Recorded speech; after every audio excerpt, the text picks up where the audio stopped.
Hey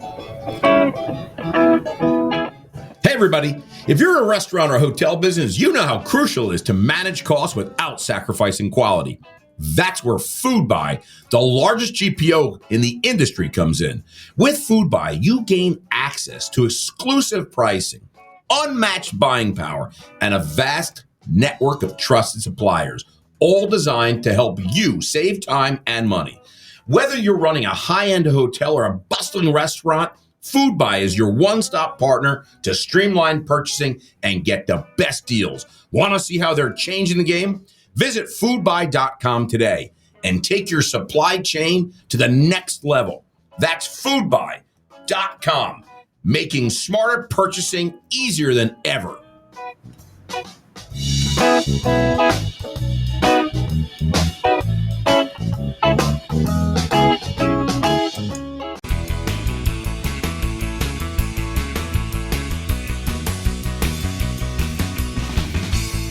Live from Toast Studios in Dallas, Texas, it's the Hospitality Hangout Podcast.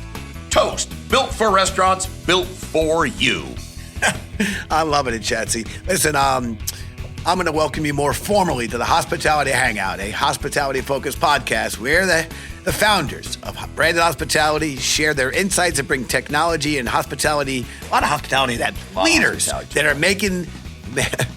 Keep going, Jim. Just keep it. It's rolling off. Just keep going, Jim. They're making things happen in the industry we love. It's his first podcast. Yes. My name is Jimmy Frischling, otherwise known as the Finance Guy, and I'm going to pass it back to my boy Shatsy, also known as the Restaurant Guy. I'm pretty sure this is like our 250th. I think we're over 300 podcasts. Yeah, and you still can't get that. I'm working on it. That's right. That's our Jimbo. We're live, baby. That's what it is when we do live podcasting. Frank Sinatra style. One take. One take. Hey, thanks for that introduction, Jimbo. And to all those listening, feel free to call me Shatsy. Together, we are the personalities behind Branded Hospitality Ventures. We're at the intersection of hospitality, technology, innovation, capital, and honestly, Jimbo, a little Tiki Taco. That's right. We are at the intersection of Tiki Taco. And we're going to learn a little bit more about Tiki Taco, aren't we, Jimbo? It is a fun name. I got to tell you, I am excited. I love saying it. I just want to say it and say it over again. Because we are super excited here in Dallas at FS Tech, okay, to have here at this gorgeous Gaylord whatever it's called, the Gaylord Convention Center Retreat. The Resort and Convention Center. Eric Knott, CEO of Tiki Taco. That's right. He's here with us, Jimbo. And you know what I want to tell everyone, Jimmy? All those kids out there that are saying, how do I become the CEO of Tiki Taco? Well, kids, I'm going to give you the roadmap. Because there is, Jimmy. There's a roadmap, Jimmy. Sure. Can I tell you the roadmap? Please do. All right. There is a roadmap to becoming the CEO of Tiki Taco. First, what you have to do. First thing you have to do is you have to go to... University of Texas at Austin. Yeah. How'd you know that? You know what? Because I thought you were suffering with the acronym. I figured I'd jump in and help you out there. Yeah, University of Texas. UT at Austin. By the way, I got to tell you, that Manning, that Archie Manning looked all right, huh? There you go. I mean, that Archie Manning, I don't know why he wasn't starting in the first place. Good genes. Yeah, obviously. I mean, honestly. Then you got to go take some Harvard business school, some continuing education at Harvard. You got to get some Harvard stuff under your belt. Jimbo, you went to Columbia. You could never become the CEO. That's right. Tiki Taco. I went to Columbia. An MBA at Columbia, you know what that gets you? Nothing. Gets you nothing. Gets you half a podcast. It gets you half a podcast. That's all it gets you, okay? But then, Jim, you have to go and you got to start working at Outback Steakhouse. So you go to Outback Steakhouse. You spend 5 years from the bottom working your way up, right? Then you go to PDQ Restaurants. You build that baby up, right? And then you know what happens, Jimmy? Yes, the homecoming. You become the president and CEO of Tiki Taco, right? That's what happens, Jimbo. I can't wait to hear how much you got right and wrong here. But you know Ladies what? and gentlemen, we do have the CEO Mr. of Tiki Taco Eric here. Knott, the CEO of Tiki Taco, is here to tell us, A, what we got right, B, a lot of information about what's happening over at Tiki. Eric, great to have you here. We are a huge fan of yours. How'd we do? You did okay, actually. I mean, the information was correct. I think the timeline might have been a little off, but the information's there. So I mean, we'll work on that. But I think for the most part, we got a lot of it right? You did. Hey, listen, you're a big fan of the Hospitality Hangout. I mean, maybe after this podcast, you won't be a big fan anymore. But like coming in here today, you were a big fan. You had a good feeling coming in. Going out, we don't know yet. Yeah, so I mean, so you've listened to a lot of them. I understand from our producer, Julie, that not only are you a big fan, but you even complained to her that you've been hearing a lot of rewind editions because we have not recorded a couple live ones in a couple of weeks because we've been just so crazy busy at traveling. And we'll get back into it, but you've actually complained that there have been some rewinds. So as a huge fan, I'll call you a super Hangout fan. We don't have that many of them. But is he a fanalo? Is he a fanalo? He's a fanalo, yeah. So he's a Hangout fan. So as a super fan, what would you say, what was the best interview that you've ever heard so far? Wow, that's a tough one. So yes, I am a huge fan. I listen to it weekly, and then I also read your newsletter on Saturdays at 6 a.m. when Shatsy forwards it to me. I think I need to get on the subscriber list. Yeah, let me tell you who's not forwarding that to me. Because at 6 a.m., let me tell you what I'm doing. I'm sleeping like a baby. This drool. That's coming from either Jimmy or some automated. We take care of it for you. Some automated system that we push it out at 6 a.m. because there's no way that's coming from me. I got drool coming out of the side of my mouth at 6 a.m. on a Saturday. Actually, Eric is one of the loyal readers. I will say that because I know who reads. I even know what time they open it up. She probably shouldn't admit that. Eric's a good reader of the Hangout. It's fair to say that if you want to become the CEO and president of Tiki Taco, you also need to listen to the Hospitality Hangout podcast and read the Hospitality headline. Eric, what is your answer, sir? Yes, 100%. Thank you, Evan. To answer I can quote you on that. To answer your question, I liked Greg Flynn's a lot. That was fun. I thought that was a really good one. He's a rock star, that guy. Huh? Yeah. I mean, I probably listened to 75% of what you guys have done. I have this uncanny ability to run on a treadmill, listen to a podcast, and actually pay attention. Really? That is pretty good. But no, I would say that there's a lot of things that if you allow yourself to pick up. Best guest we've ever had already, Jimmy. We haven't even spoken to him. Yes. Keep praising me. What else do you like? Yeah, no. Tell me more about me. I think it's more about your guests, Chad. No offense, but yeah, that's fair. What do you like most about me? But they give little How humble tidbits. you are. So, like, I'll give a shout out to Sean at Cali Media. He was turned me on to Davo, right? And I had no idea even who they were, right? Until I heard him say that. I said, I got to go look them up to see what they do. So I try and peel back, from a lot of different sources, but yeah, I listen and read every week. I think that's actually an ideal segue or transition because I love that you are on a mission with Tiki Taco to really, with intentionality, build out a strong tech stack. And while I could joke and imagine, because I love the name Tiki, I just think it's a fun name, and we take our name seriously when it comes to our restaurants. And if I were to have another kid, Jimmy, what's the name? Tiki. That's right, Tiki Schatzberg. Middle name Kobe, Tiki Kobe Schatzberg. There you go. I don't know why. I mean, Tiki Barber. Tiki Barber. Yeah. But Tiki Shatsy. But the fact is, I think it's you guys. We knew each other. We got to spend some time together when you were over at PDQ, and you were very intentional then about how you would leverage technology to uplift the guest experience and certainly the efficiencies. Can you break down for us what a modern restaurant tech stack looks like, and how's it going to take? How's it going to help take Tiki Taco to the next level? Yeah, so Rev actually has a good answer to that. I'm going to steal some of it. But when technology applies in the restaurant space, you have to solve an issue with either your guest is facing, your team members facing, or quite frankly, executive leadership to make better decisions, right? So I think that's a good place to start. Mm-hmm. And then with Tiki, I've been there about, 10 weeks now. And I wanted to get things moving quickly, right? Because we are a 3.5 unit concept. I say a half because we have a food truck, and I'll talk more about that later. But we started off just simply because nowadays you have all these things between, do we integrate? Do we go with an all-in-one? And I think it's a good mixture of both. I think that you get yourself into trouble sometimes when you go the all-in-one because they're not very really good at one thing. They're just okay at a lot of things. So you got to be careful going all in one. But I do think a good mixture. And then I just started from the ground up. We had Toast and QuickBooks when I started. That was it. That was the only technology. There you go. I just recently posted on LinkedIn, I think it was last week, but we rolled out about 8 or 9 different technologies.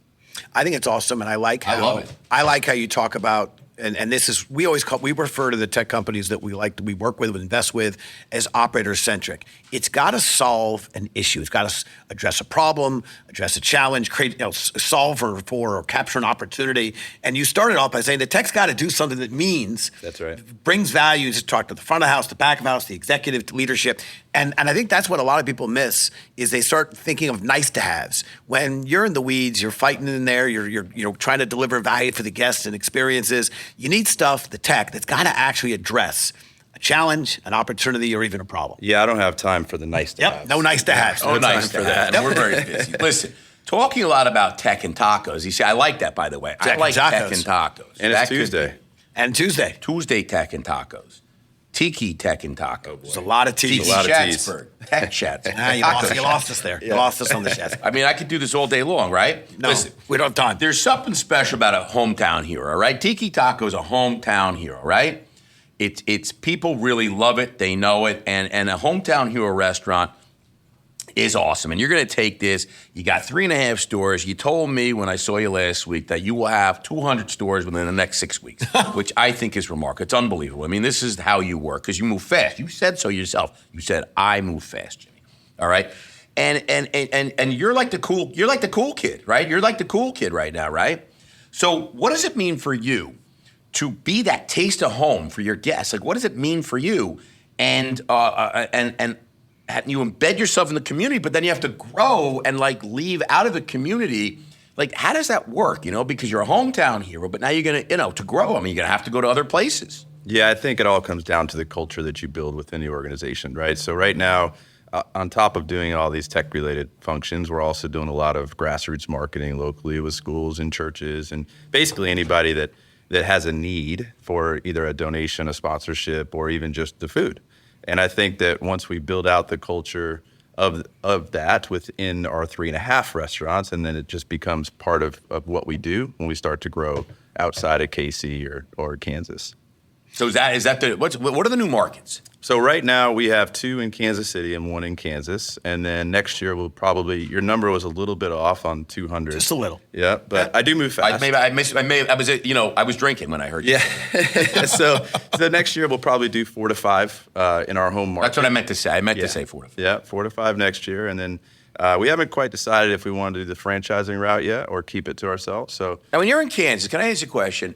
Is there is the line goes through Kansas City? Like some people are on a different state. Like what's going on with that? Yeah, so there's Kansas. I could be in. What state am I in? What's going on there? I'll be honest. I didn't know that there was 2 Kansas Cities before I moved there. So when I moved, where do the Royals play? The Royals play in Missouri, Kansas City, Missouri. And then where do the Chiefs play? Kansas City, Missouri.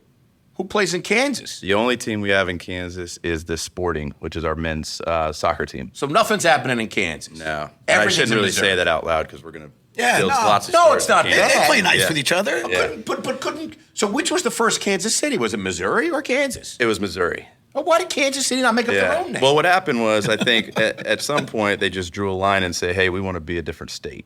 I think. Oh, is that what it was? I do believe that. Jimmy, how do you know nothing about this? What did you do in Columbia? Let me tell you what I'm not Get doing. an MBA. You got nothing. Let me tell you what I'm not doing right now. I'm not pissing off the good people from the state of Kansas. That's what I'm not doing. If there's already a Kansas City, Missouri, then I'm going to start a city. I'm like, what's the name of your city going to be? How about Kansas City? Well, I kind of feel like Kansas, the state, felt that maybe they had some, certain entitlements to the city. Kansas? Kansas. So Missouri. I don't want to piss off. You Missouri. can literally drive down the road. One side of the road Yes. is Kansas, and one side. Of the And road that's pretty is Missouri. freaking cool as far as I'm concerned. Listen, Shatsy talked about that hometown hero, and you're talking about the expansion. And you even said whether kind of think about the corporate route versus staying corporate, thinking about franchising, and ultimately, I see world domination coming for Tiki Taco because I have to say it makes me smile when I think of Tiki Taco and what you guys are doing. Can you talk about any predictions that you have maybe on revolutionizing fast casual dining? Any crystal ball moments you have of things that you're leaning into? There's something really nice and almost advantageous about having a clean slate. as you said, Toast, QuickBooks, that was the tech stack you had. So you're not ripping things out. You have the privilege now of bringing things in, and with your team and growing organically with the tech that really can, elevate Tiki Taco, the guest experience, et cetera. So what do you think, your own crystal ball moment, what are the things that you're leaning into to revolutionize fast casual dining? I'm a simple kind of guy, and I'm a restaurant guy. I've been doing this since I was, probably illegally 9 years old. There you go. But statute of limitations. Yeah, Everyone who it's hired over you, now. It's all good now. What was your first job? How come we even bring that up? What was your first job in the restaurant? So my grandfather ran a Knights of Columbus. This Nice. is going back a long time ago, and I would go on the weekend. What are you, like from Goodfellas? You were like working the Knights of Columbus, like bringing them espresso No. bringing them shots or something? What the hell were you doing? I would do a lot of stuff. So I'd work with the janitorial staff, cleaning up after they did parties. He taught me, I was like 9 years old. He's teaching me how to count money and Hey, Jimmy, do ledger, it's Goodfellas. ledger He's books. like got the money from the bookies, Yeah, he's counting it up. Yeah. So it started there, and I think that's it just stuck with me throughout my entire life. But anyway, back to your question. I think that just keep it Working simple. for Paulie. Wasn't it Paulie? Yeah. Hey, you're working for Paulie, the Knights of Columbus. Keep it simple, right? Yeah. Great food, great service, and a really cool atmosphere. I know that seems cliche, but my partners are actually world famous photographers too. They work with Under Armour and Nike, and they keep the I guess you could say the atmosphere very cool, vibrant. Right. So I think if you stick to that core and you stay consistent with who you are, a lot of people think they have a silver bullet somewhere. If they put this menu item on, or if they change the way they do this, it's going to fix their concept. When there's probably nothing wrong with when you started, and you probably got yourself in trouble by making all those changes. Yeah.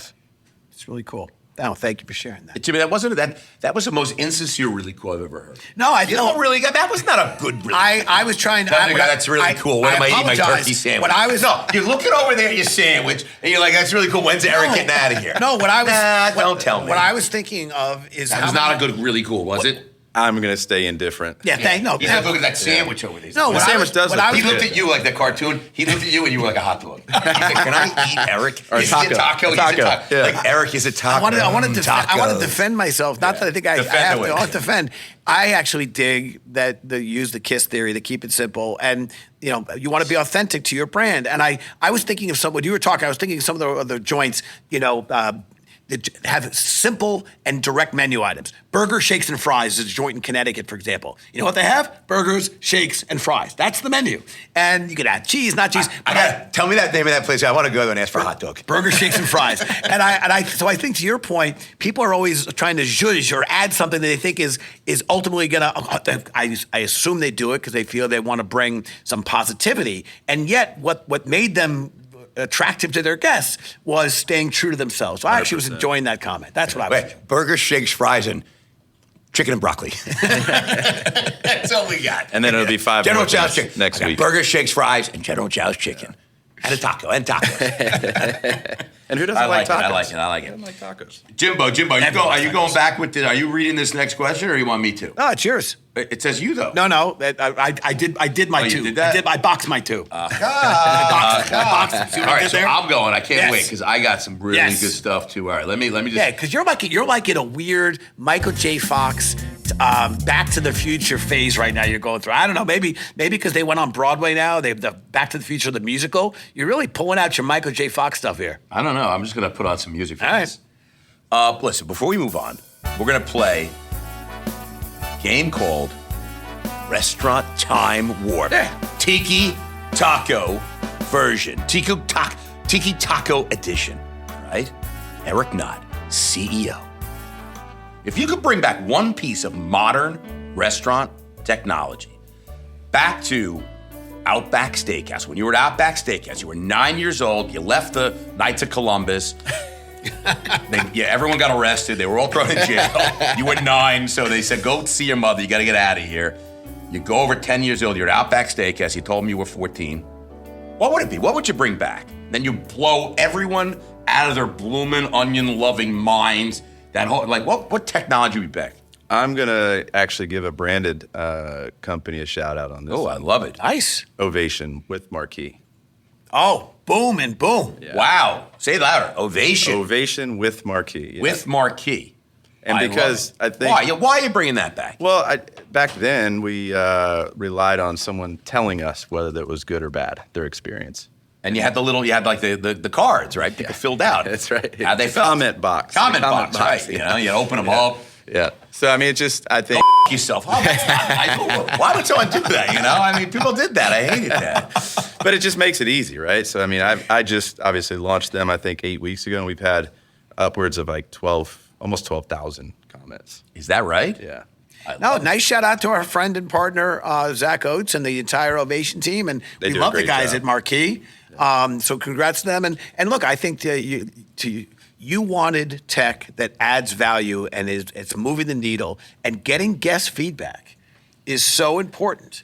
And Shatsy, by the way, those notes that had that F word in it, I think what bothered you is actually directed at you. It wasn't just the restaurant. It was like, Shatsy. No, I hate this 100%. But nice shout out. Hey, listen, I want to go into talking back. Shats and I have some fun on the podcast, clearly asking questions and chatting away. We know sometimes our guest has a question or two for us. So, Eric, we're going to pass you the microphone. We like to say nothing's off the table. The microphone is yours, my friend. Well, this is easy.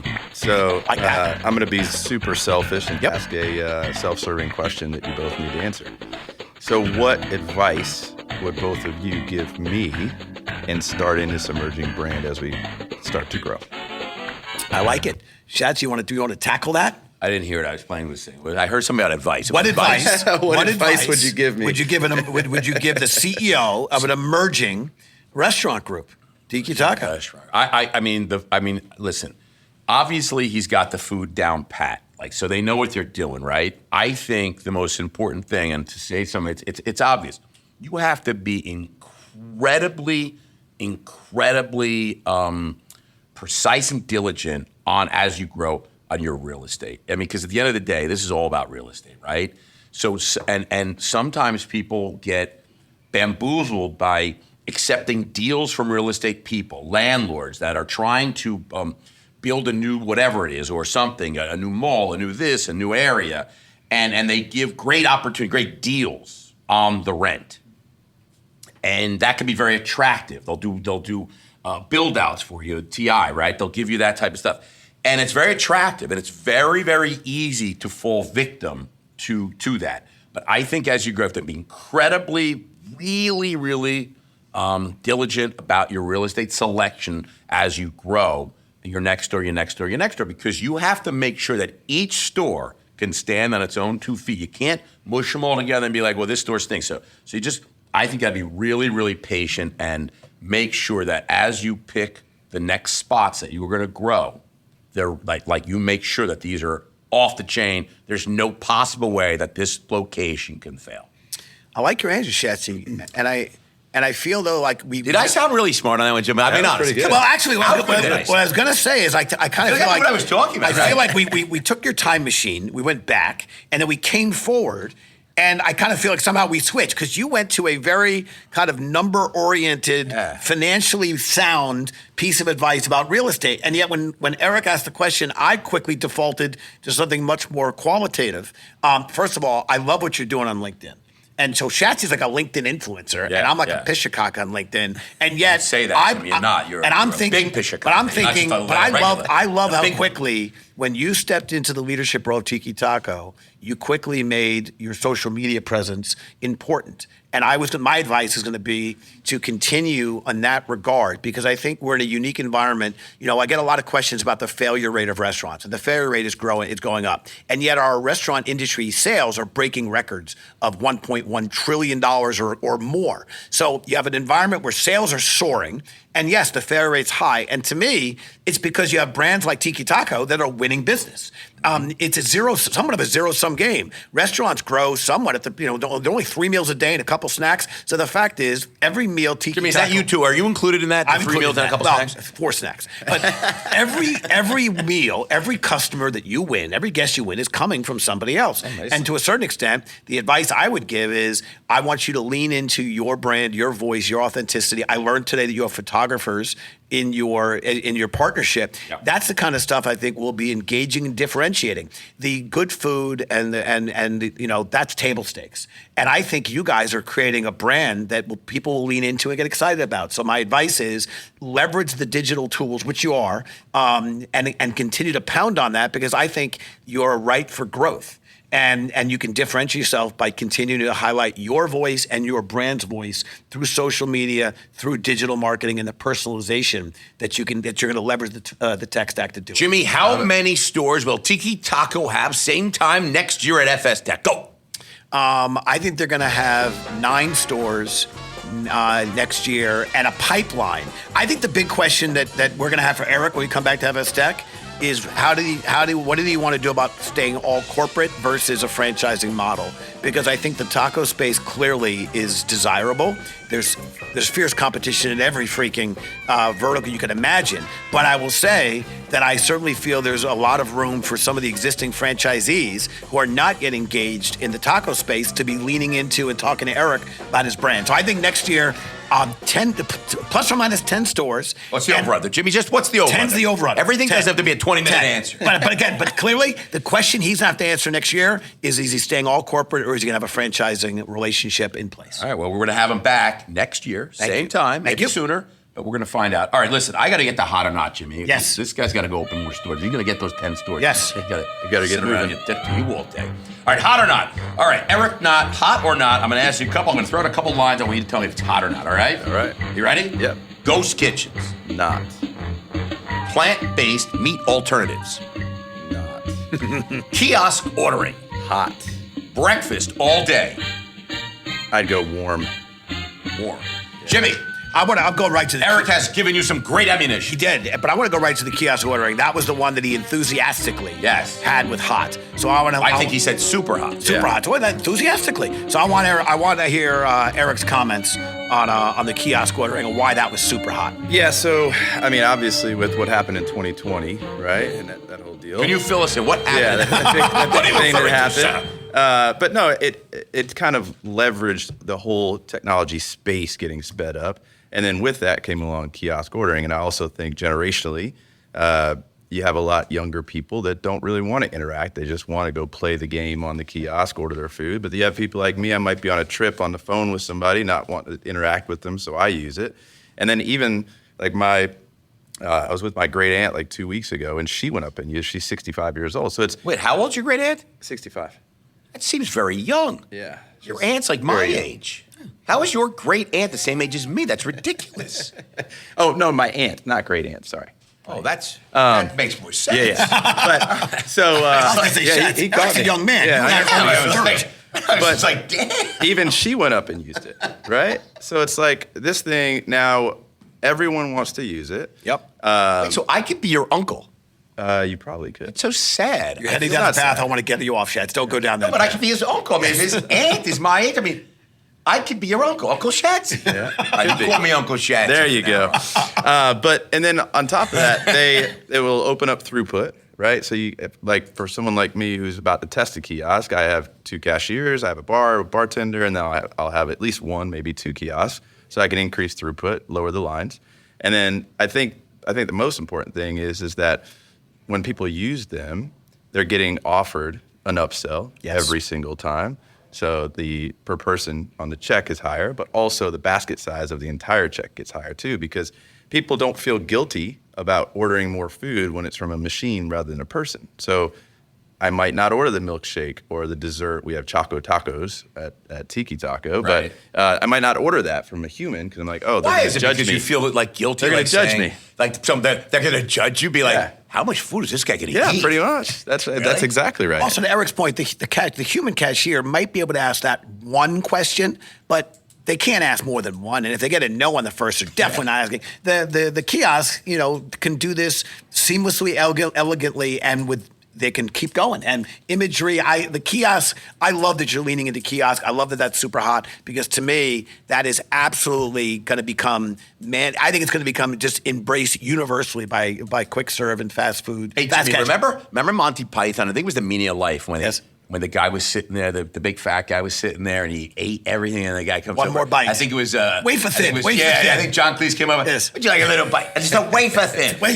Also, I'm full. The other thing is all the large competitors in the space have already trained the guests to use them, Yes. right? So you go to big restaurants, you go to even hotels, you go to airports, like everybody's using them now. And hell, I think Shake Shack just released their earnings. Yeah, last sure. week. The Like, Shack's they're going gone. all into. Yep. I love it. I think it's awesome. All right, let's jump into a little. What are we going with? A little Quick fire. quick fire, right, Quick Jimbo? fire. The greatest segment. Yeah, how can I forget that? Joe All right, Rogan is so jealous. He didn't come up with this segment. He's so jealous. All right, here we go. Eric Knott, CEO, Tiki Taco. Brandon Quickfire, Texas edition. 5 lightning round questions. Don't think too hard, Mr. Eric Knott. Favorite Texas-inspired taco filling? Is it brisket, Tex-Mex fajita, barbecue pulled pork, or Austin-style breakfast taco? It's gotta be brisket, for sure. Brisket. The best Texas-based fast casual chain. Is it Whataburger, Freebird's World Burrito, Hop Dottie Burger Bar, or Snap Kitchen? I'm a Hop Dottie fan, for sure. Hop Dottie. I'm loving Hop Dottie. Hop Daddy. Which famous Texan would you most want to have taste test your newest, greatest tacos over at Tiki Taco? Is it Mr. Matthew McConaughey from your alma mater, right? Yeah, you too. Is it Beyonce, Jimmy's favorite next to Barry Manilow? Yes. Is it Willie Nelson or Simone Biles, the most agile little gymnast I've ever seen? Selfishly, She'll kick your ass. yeah, selfishly, Like that's hard, Jimmy. yeah. Beyonce. My aunt Seth. Eric's aunt could kick my ass at 65. Beyonce, without Beyonce. a doubt. Yeah, I mean, Beyonce. selfishly, right? I mean, with the following she has, yes, So absolutely. you want Beyonce to taste your taco and then go on social media and tell 100%. everyone how freaking good it is. Yes. I agree. True or false? The frozen margarita machine was invented in Dallas, Texas. Is that true or false? True. I have no idea. Jimmy, is it true or false? Eric, I think you nailed it. I'm going true. Actually, fellas, you are both right. It is true. Mariano Martinez in 1971 said, you know what, enough. My margaritas are real melting. I must do something. And he said, I will create the frozen margarita machine. And Mariano Martinez is now retired and living a fabulous life. It's in the Restaurant Hall of Fame. For Yes, inventing Restaurant Hall. The margarita machine. All right, last question. Here we go. The money question. If you were to challenge Jimmy Ryan to a mechanical bull riding competition, who do you have better odds of beating? Mechanical bull riding competition. You guys say this a lot in your pod, so I'm just going to use it. I'd probably be able to beat Jimmy. Yeah. Why? Why do you say that? You say Shafts is very wiry. Yeah, That's yeah. what your go-to Yeah. is. I can know hold what? on for dear life. Yeah. I'm pretty sure I've seen him dance before Yeah. too. That's Hey, a little listen. bit wiry. I don't know if you saw Jimmy at Prosper down in St. Amelia Island. I mean, that guy's twinkle toes. Man, that guy can move. I've never seen anybody move like that guy. He was unbelievable. I think that's a very fair answer. I'll tell you though, just because I'm a competitive person, I think I'd hang on for dear life and Shats would get bored. But I respect the answer. I think Shats, he's wiry. He's wiry. I would definitely lie. Listen, I got to tell you, this was great. Eric Knott, Tiki Taco CEO, great friend, great stuff, super smart guy. I got to tell you, if you get over to Kansas City, Kansas, or Kansas City, Missouri, there's a Tiki Taco in one of those. We're not sure which, but there is a Tiki Taco in one of those Kansas City areas. Check it out, and he's going to look for it because he's growing like gangbusters. Jimmy said he'll have over 100 stores by FS Tech next year. Yes, I mean, you added a zero there, but I do look forward to seeing you back at FS Tech and to getting the store count and seeing what you decide in terms of your roadmap, corporate versus franchising. But Eric, thank you so much for being on the podcast. We're big fans of yours and super excited about what you're going to do with Tiki Taco. Well, thanks for having me. Cheers, everybody. Cheers, everyone. Thanks.